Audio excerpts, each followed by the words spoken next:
Matt S. Shave Your Knuckles for Justice. Matt, thank you for supporting the show at rockman.com/Graham Elwood. About homelessness, it seems the majority are mental illness and substance abuse. There are anecdotal stories of the mother of three who lost her job and were evicted, but statistically, that's an anomaly. Why don't we address the issue big to small? How would you address it? Thanks, man. Well, yeah, but I would love to see like a more current statistic, because I've definitely in Los Angeles have seen the homeless population grow as a result of COVID. Not that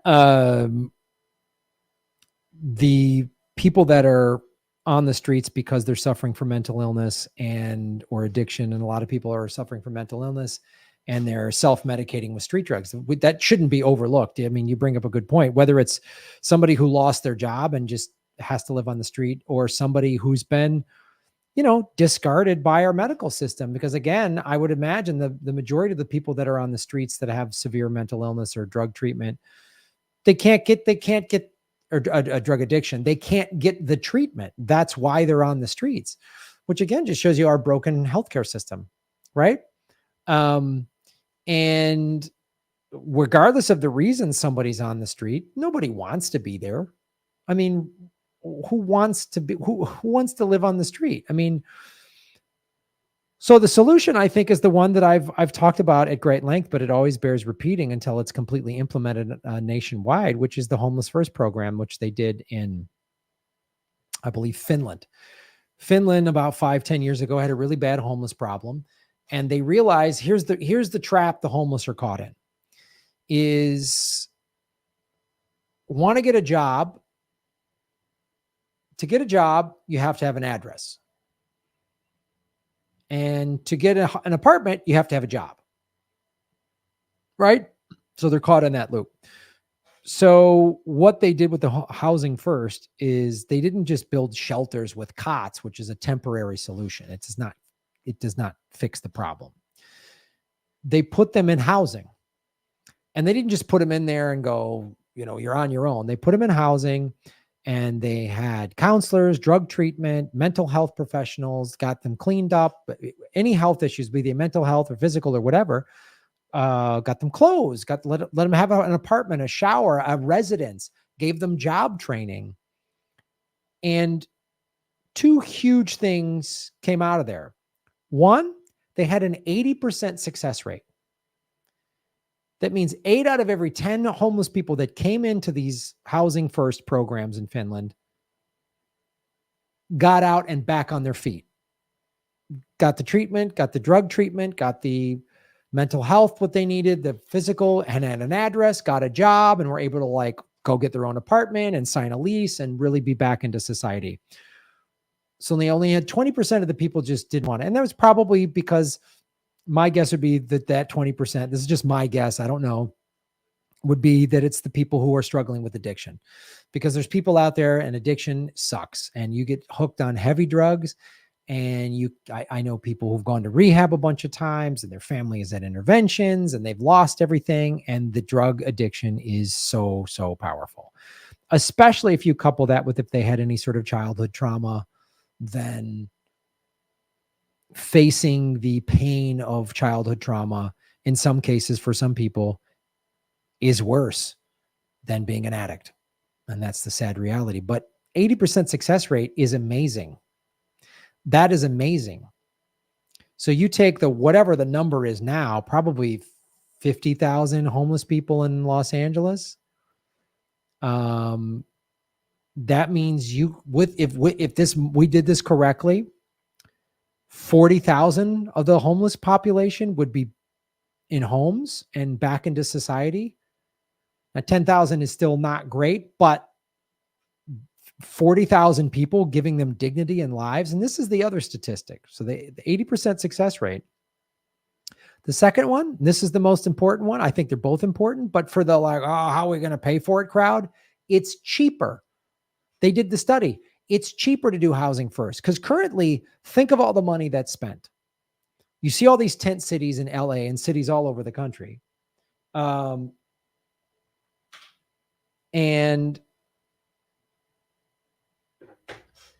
you see all these countries, all these cities with homeless people. So there's having to clean that up. There's the police are constantly being called, disputes, arguments, fights, the burden on the healthcare system because they're all uninsured for the most part, right? So in our broken healthcare system, the uninsured, who's paying for that cost? Or in some cases, they're denied healthcare. But again, there's all these cops and cleanup and garbage and refuse and fighting and damage to property or whatever. The cleanup, all this stuff, those costs are way more than giving people housing. Giving people housing and dignity and the chance to reenter society is less expensive. So even just if you're just about the money and you don't care about anybody but yourself, that's still then the best reason to do it. Now, we should as a society have a compassionate, I would love to live in a country that actually was compassionate for people that were down on the luck. I would like to see that compassion. I really would. And especially when I see like conservatives like, rah, pull yourself up by your bootstraps. Oh, and you're a Christian? You're not a Christian. Jesus would never let people live on the street. Jesus would not do that. So those are the solutions. The Housing First program. And they tried it and implemented it in Utah. And it was very successful. And then they disbanded it. And it's like, for the people like, oh, the homeless, it's bad for the property values. Yeah. So why don't we, let's get them back into society. I mean, all of how are we going to pay for it? And it's bad for my property values. All those reasons, the Housing First plan is the best. Right? Because eradicating homelessness makes cities more valuable, the property values. I mean, I know people that have been to downtown LA for the first time and they're like terrified. They came to downtown LA from some smaller town. They see all the homeless and it's scary. Who wants to set up a business there? If there's like homeless people sleeping in your doorway or there's a tent city across the street or whatever, you're like, I don't know if I want to set up shop there. I don't want my kids there or whatever. So dealing with this problem in a dignified, humanitarian and more economical way is better for everybody. So that's how we do it. Great question. Matt S. So homelessness, in your opinion, in California, for the sake of argument, is addressed with shelter and clothing first. Yes, absolutely. Yes. Because you're telling people who are living on the streets to go get a job. And how can they do that if they don't have shelter and they don't have clean clothes? How are you going to go for a job interview if you've been sleeping on the streets and you can't shower, right? Let's say you are able, you're just hungry. You can't focus, like it's hard. And there's people living in their cars who have full-time jobs. I've interviewed them on this show. So that's absolutely the solution.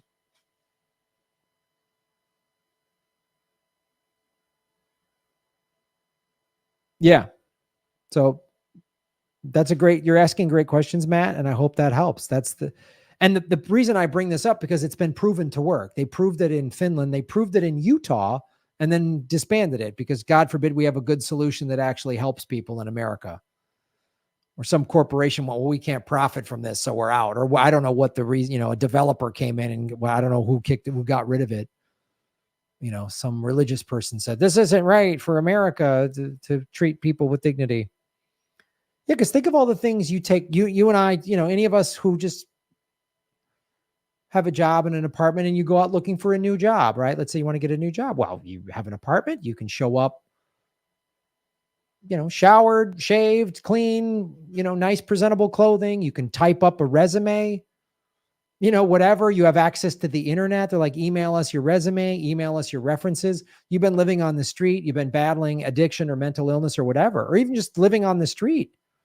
Let's say you lost your job last year because of COVID and you've been living on the street the last 9 months. How are you going to get access? Think of all the things we just take for granted. Oh, I got a laptop. I got Wi-Fi. I've got electricity. I've got a printer. I can email people, whatever. Think if you didn't have all of those things, how difficult it would be, you know? And then just think about, even if you weren't suffering from mental illness or drug addiction, but you're just hungry, you know, you can't focus. You're just barely able to get by. And then you haven't showered in a week or something. Like, how are you going to just mentally feel about yourself?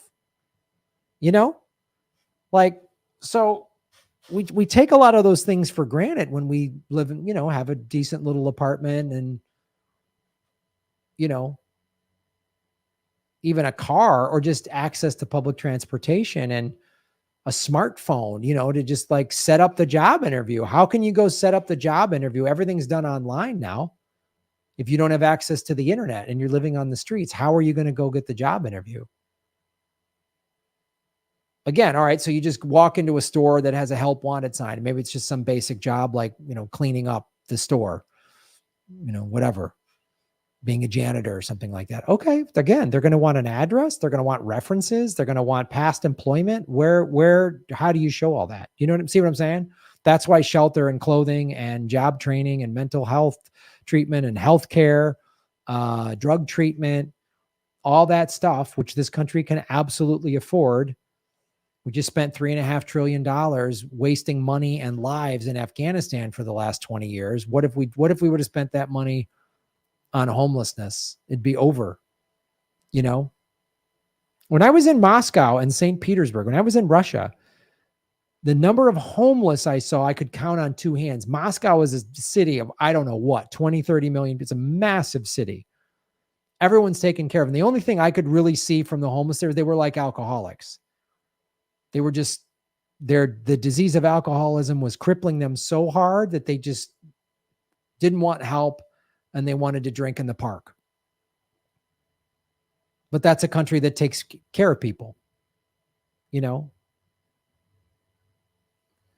Would you be able to get every single homeless person off the streets? No, because there would be some people who, again, would just be their drug addiction or whatever. They didn't want to take medication for their schizophrenia or whatever they were battling. And but it wouldn't be these just disgusting tent cities. We would be helping all the people that wanted help. You know what? Go to that YouTube channel, The Invisible People, and you'll see the interviews. You'll see all these people are like, I want help. I want dignity. I can't get it. It's a tough trap on the streets. Hey, everybody. Ron Placone and I had to cancel all of our October tour dates because of COVID, the Delta variant, all that. But we still have shows in California. Ron and I are doing San Francisco, September 11th, Sacramento, September 12th, Burbank, September 15th, and Lee Camp and I are doing Live Government Secrets, September 18th in Los Angeles. All those tour dates are at GrahamElwood.com. All of the venues are requiring proof of vaccination. Dynasty Typewriter on the 18th is also saying you can do negative COVID tests, but check with the venues for what their policies are. I have no control over those policies. Go to GrahamElwood.com. Sorry we can't come. This sucks. We'll be back hopefully next year. But if you're in California or want to make the trip, come out to these shows. These are probably the only shows we're going to do this year. Thank you.